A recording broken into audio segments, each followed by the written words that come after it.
Hello, Ben from Astute Asset Management. We're here cleaning this asphalt driveway. Now, it's had some oil spilt on here, and you would think, oh yeah, we just use a degreaser on it, but not on asphalt. On concrete and asphalt, there's two different types of degreasing cleaner that you need to use. Make sure you use the right one. You can do irreversible damage on asphalt. This was a little bit of diesel from the tree lopper.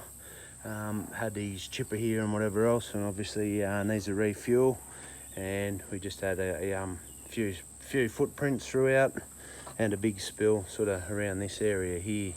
So we've come in with our specialised product. It's a two-part cleaner and given it two cleans, one to spot the heavy areas first, and then the second we went all the way to the joins down to here to make sure that it doesn't just have clean spots throughout.